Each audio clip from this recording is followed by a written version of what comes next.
E aí, para quem já domina o básico de classes em Python, sempre fica aquela pergunta: e agora? Qual é o próximo passo? Bom, é exatamente sobre isso que a gente vai falar. Vamos mergulhar em como deixar para trás aquele código repetitivo e começar a construir coisas muito mais elegantes e poderosas usando os pilares da orientação a objetos. Sabe aquela situação clássica? A gente escreve uma classe, funciona direitinho. Aí precisa de outra, que é quase igual. E o que acontece? Ctrl+C, Ctrl+V. Pronto, código duplicado. É uma armadilha, né? Porque não é só mais trabalho na hora. É criar um código que quebra fácil e que dá uma dor de cabeça enorme para manter depois. Ok, vamos dar uma olhada nisso mais de perto. Esse exemplo aqui é perfeito, ele vem lá do padrão de projeto State. Olha só, duas classes, travado e destravado. As duas têm os mesmos métodos, moeda e empurrar. A estrutura é idêntica. O que muda é só o que cada método faz. E aí que está o problema. Não existe um contrato oficial entre elas, sabe? E essa falta de contrato que nos leva direto para a primeira grande solução. E a solução para isso tem nome: herança. É, isso mesmo. A melhor forma de pensar em herança é como se fosse uma árvore genealógica do código. Sério. As características e os comportamentos são passados de pai para filho. Isso evita que a gente tenha que ficar reescrevendo a mesma coisa toda hora, do zero. O conceito-chave aqui é a relação é-um. É bem simples, na verdade.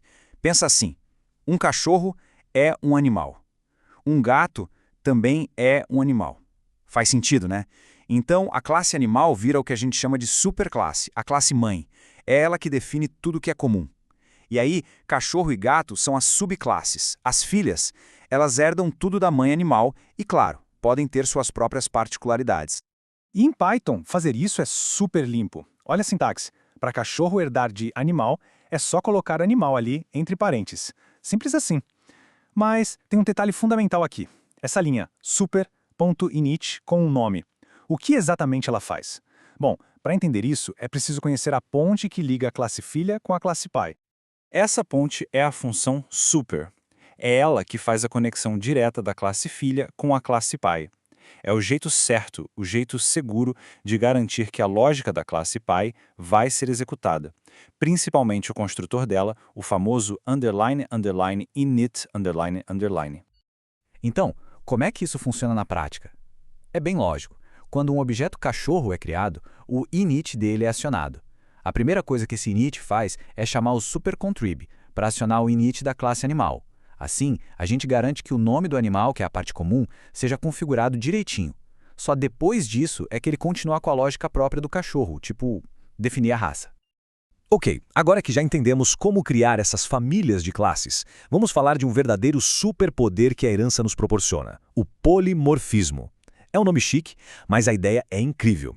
É a capacidade de tratar objetos de classes totalmente diferentes da mesma maneira, de um jeito uniforme. É como um metamorfoso do código. E para fazer o polimorfismo brilhar de verdade, a gente usa uma ferramenta chamada classe abstrata. A analogia da planta baixa é perfeita. Ninguém mora numa planta baixa, certo? Mas ela define tudo o que uma casa construída a partir dela precisa ter. Uma classe abstrata como forma é exatamente isso. Ela cria um contrato. E o contrato diz: olha, qualquer classe que herdar de mim tem que, obrigatoriamente, implementar estes métodos aqui. E como a gente faz isso em Python? Usando o módulo ABC e um carinha chamado @abstractMethod. Olha o código.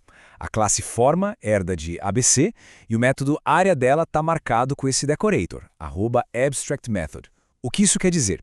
Quer dizer que a própria classe forma não sabe como calcular uma área. Afinal, qual é a área de uma forma genérica? Mas ela obriga que toda subclasse, seja um círculo, seja um retângulo, tenha a sua própria implementação do método área. E aqui que vem a pergunta de $1 milhão, a pergunta que o polimorfismo responde. Como é que uma única função consegue calcular a área de uma lista cheia de formas diferentes sem precisar de um monte de ifs? Sem aquele código feio, if é círculo faz isso, if é retângulo faz aquilo. A resposta é de uma simplicidade genial. Por causa daquele contrato que a classe abstrata criou, a gente pode fazer uma lista do tipo forma e colocar dentro dela objetos de verdade, círculo, retângulo, o que for. E aí, num único for, a gente simplesmente chama forma pontuária para cada item da lista, sem se preocupar nem por um segundo qual é o tipo específico de cada um. Isso é o polimorfismo em ação. É lindo! E qual o resultado disso tudo? Parece mágica. O Python, na hora que o código está rodando, simplesmente sabe qual método área chamar para cada objeto. Se ele pega um círculo, ele chama o área do círculo. Se pega um retângulo, chama o área do retângulo. E tudo isso acontece com um código que é, nossa, super limpo, genérico e muito, muito fácil de estender no futuro. Beleza, agora vamos subir um nível. Vamos falar de ferramentas mais especializadas. Se a gente pensar na herança como a fundação da casa, os mixins e os decoradores são como aquelas ferramentas de precisão, sabe? O bisturi do arquiteto. Elas permitem adicionar funcionalidades de jeitos bem específicos e muito, muito poderosos. Quando se fala em herança múltipla, ou seja, herdar de mais de uma classe, aparece um problema famoso, o problema do diamante. Imagina só, uma classe D herda de B e de C, e tanto B quanto C herdam de uma mesma classe A. A pergunta é, qual método de A vai ser chamado? Fica uma confusão, né? Mas calma, o Python resolve isso de um jeito muito inteligente com o MRO, que significa Methods Resolution Order. Basicamente, ele cria uma fila, uma ordem linear e super previsível, para não ter dúvida nenhuma de quem é chamado primeiro. E um jeito bem seguro e elegante de usar a herança múltipla é com um padrão chamado mixin. Pensa no mixin como uma caixinha de ferramentas. É uma classe pequena, super focada, que só faz uma coisa. Tipo, transformar um objeto em JSON, ou adicionar um sistema de log. A gente pode misturar esse mixin em outras classes para dar a elas esses novos poderes, sem criar aquelas hierarquias gigantes e complicadas. Agora, os decoradores ou decorators, bom, eles são outra história. É uma filosofia completamente diferente. Um decorador é uma forma de embrulhar uma função ou um método. É como colocar um casaco nele. Adiciona-se uma funcionalidade nova por fora, sem mexer uma vírgula no código original lá dentro. É uma forma de estender comportamento que não tem nada a ver com herança. E olha só que exemplo fantástico da elegância de um decorador. Do lado esquerdo, o jeito antigo de fazer getters e setters. Um monte de código, né? Verboso, explícito. Agora olha à direita. É a mágica do @property. Ele pega um método e faz ele se comportar como um atributo. O acesso fica super limpo. Conta o saldo. Mas, por debaixo dos panos, tem código rodando ali, fazendo validação, fazendo o que for preciso. E tudo de um jeito super transparente. E o @property é só a ponta do iceberg. Existem outros decoradores super úteis. Essa tabela aqui é tipo um guia de bolso. Olha só, tem um método de instância normal que recebe o self e mexe com o objeto.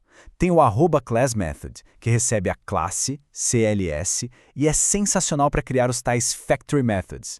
E por fim, o @staticMethod, que não recebe nem self nem class. Ele é basicamente uma função normal, uma função utilitária que por alguma razão faz sentido morar dentro da classe. Bom, chegamos na reta final. Vamos agora juntar todas essas peças do quebra-cabeça, ver como tudo isso se conecta para resolver aquele problema inicial do copia e cola e como isso resulta num código muito, mas muito mais inteligente e fácil de dar manutenção. Então, no final das contas, qual é a grande recompensa? É que ao usar herança, polimorfismo e essas ferramentas todas, a gente não está só escrevendo código, a gente está aplicando princípios sólidos de bom design. O código passa a ser reutilizável, os sistemas ficam muito mais fáceis de estender e, o mais importante, a gente finalmente obedece àquela regra de ouro da programação. Don't repeat yourself. Não se repita. E fica aqui uma regra de ouro, um resumo prático. É preciso usar a ferramenta certa para cada trabalho. Se a relação é do tipo E1, vá de herança. Se o objetivo é estender um comportamento sem ser invasivo, sem mexer no original, o decorador é o caminho. É essa escolha, baseada na clareza da intenção, que transforma um código bom num código realmente excelente. E para fechar, fica uma provocação, uma reflexão. E se a gente for além de só consertar a repetição? Como é que a estrutura do nosso código pode, na verdade, revelar a natureza do problema que a gente está tentando resolver? Quando paramos de só fazer código que funciona e começamos a pensar na estrutura, a gente percebe uma coisa. Um bom design não só resolve o problema, ele descreve o problema. A forma do código acaba espelhando a essência daquilo que estamos construindo.